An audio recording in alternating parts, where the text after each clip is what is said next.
Our Lady's Child. Near a great forest dwelt a woodcutter with his wife, who had an only child, a little girl 3 years old. They were so poor, however, that they no longer had daily bread and did not know how to get food for her. One morning the woodcutter went out sorrowfully to his work in the forest, and while he was cutting wood, suddenly there stood before him a tall, beautiful woman with a crown of shining stars on her head, who said to him, "I am the Virgin Mary, mother of the child Jesus. You are poor and needy. Bring your child to me. I will take her with me and be her mother and care for her." The woodcutter obeyed, brought his child, and gave her to the Virgin Mary, who took her up to heaven with her.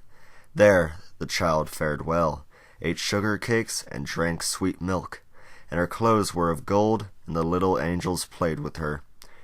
And when she was 14 years of age, the Virgin Mary called her one day and said, "Dear child, I am about to make a long journey, so take into your keeping the keys of the 13 doors of heaven. 12 of these you may open, and behold the glory which is within them. But the 13th, is which this little key belongs, is forbidden. Beware of opening it, or you will bring misery on yourself." The girl promised to be obedient, and when the Virgin Mary was gone, she began to examine the dwellings of the kingdom of heaven. Each day she opened one of them, until she had made the round of the 12. In each of them sat one of the apostles in the midst of the great light, and she rejoiced in all the magnificence and splendor, and the little angels who always accompanied her rejoiced with her.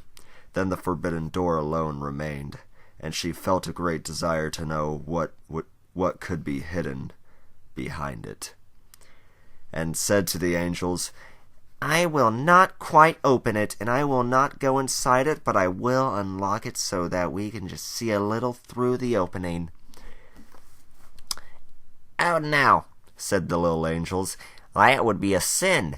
The Virgin Mary has forbidden it, and it might easily cause you unhappiness." Then she was silent, but the desire in her heart was not stilled, but gnawed there and tormented her, and let her have no rest. And once when the angels had all gone out, she thought, "Now I am quite alone, and I could peep in. If I do it, no one will ever know." She sought out the key, and when she had got it in her hand, she put in the lock, and when she had put it in, she turned it round as well. Then the door sprang open, and she saw there the Trinity sitting in the fire and splendor. She stayed there a while and looked at everything in amazement. Then she touched the light a little with her finger, and her finger became quite golden. Immediately a great fear fell on her. She shut the door violently and ran away. Her terror, too, would not quit her. Let her do what she might, and her heart beat continually, and would not be still. The gold, too, stayed on her finger, and would not go away, no matter how much she rubbed it and washed it. It was not long before the Virgin Mary came back from her journey. She called the girl before her, and asked to have the keys of heaven back. When the maiden gave her the bunch, the Virgin looked into her eyes and said, "Have you not opened the 13th door also?" "No," she replied. Then she laid her hand on the girl's heart and felt how it beat and beat, and saw right well that she had disobeyed her order and had opened the door. Then she said once again, "Are you certain that you have not done it?" "Yes," said the girl for the second time. Then she perceived the finger which had become golden from touching the fire of heaven, and saw well that the child had sinned, and said for the third time, "Have you not done it?" "No," said the girl for the third time. Then said the Virgin Mary, You have not obeyed me, and besides that you have lied. You are no longer worthy to be in heaven." Then the girl fell into a deep sleep, and when she awoke, she lay on the earth below, and in the midst of the wilderness. She wanted to cry out, but she could bring forth no sound. She sprang up and wanted to run away, but wherever she turned herself, she was continually held back by thick hedges of thorns through which she could not break. In the desert in which she was imprisoned, there stood an old hollow tree, and this had to be her dwelling place. Into this she crept when night came, and here she slept. Here, too, she found a shelter from storm and rain, but it was a miserable life, and bitterly did she weep when she remembered how happy she had been in heaven, and how the angels had played with her. Roots and wild berries were her only food, and for these she searched as far as she could go.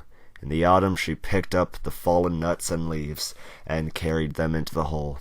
The nuts were her food in winter, and when snow and ice came, she crept amongst the leaves like a poor little animal that she might not freeze. Before long her clothes were all torn, and one bit of them after another fell off her.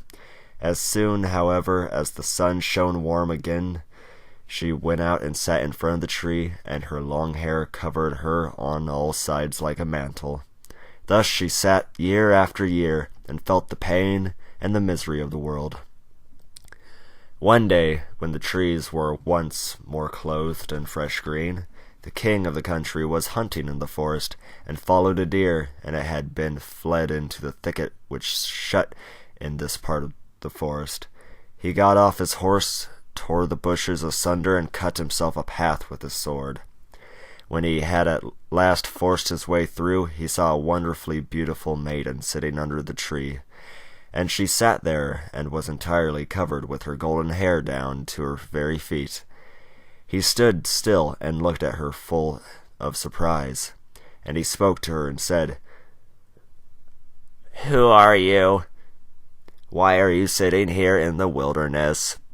But she gave no answer, for she could not open her mouth. The king continued, "Will you go with me to my castle?"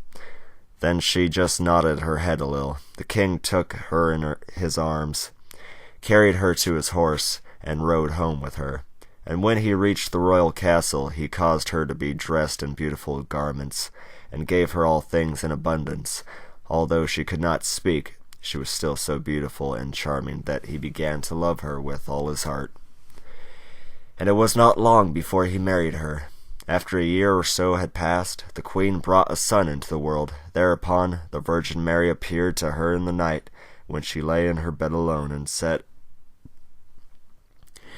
"If you will tell the truth, and confess that you did unlock the forbidden door, I will open your mouth and give you back your speech. But if you persevere in your sin, and deny obstinately, I will take your newborn child away with me." Then the queen was permitted to answer, but she remained hard and said, "No, I did not open the forbidden door." And the Virgin Mary took the newborn child from her arms and vanished with it. Next morning, when the child was not to be found, it was whispered among the people that the queen was a man-eater and had killed her own child. She heard all this, and could say nothing to the contrary, but the king would not believe it, for he loved her so much. When a year had gone by, the queen again bore a son, and in the night the Virgin Mary came again to her, and said, "If you will not confess that you opened the forbidden door, I will give you your child back, and untie your tongue. But if you continue in sin and deny it, I will take away with me this new child also."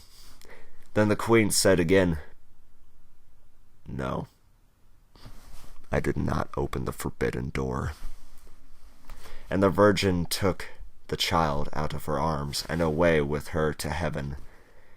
Next morning, when this child also had disappeared, the people declared quite loudly that the queen had devoured it, and the king's counselors demanded that she should be brought to justice. The king, however, loved her so dearly that he would not believe it, and commanded the counselors under pain of death not to say any more about it. The following year the queen gave birth to a beautiful little daughter, and for the third time the Virgin Mary appeared to her in the night. and said, "Follow me." She took the queen by the hand and led her to heaven, and showed her there her 2 eldest children, who smiled at her and were playing with the ball of the world. When the queen rejoiced at this, the Virgin Mary said, "Is your heart not yet softened? If you will own that you opened the forbidden door, I will give you back your 2 little sons." But for the 3rd time the queen answered, "No, I did not open the forbidden door." Then the Virgin let her sink down to the earth once more, and took from her likewise the 3rd child. Next morning, when the loss was reported abroad, all the people cried loudly, The queen is a man-eater! She must be judged!" And the king was no longer able to restrain his counselors. Thereupon a trial was held, and as she could not answer and defend herself, she was condemned to be burned alive. The wood was got together, and when she was fast bound to the stake, and the fire began to burn round about her, the hard ice of pride melted. Her heart was moved by repentance, and she thought, If I could but confess before my death that I opened the door." Then the voice came back to her, and she cried out loudly, "Yes, Mary, I did it!" And straightway rain fell from the sky and extinguished the flames of fire, and a light broke forth above her, and the Virgin Mary descended with the 2 little sons by her side and the newborn daughter in her arms. She spoke kindly to her, and said, "He who repents his sin and acknowledges it is forgiven."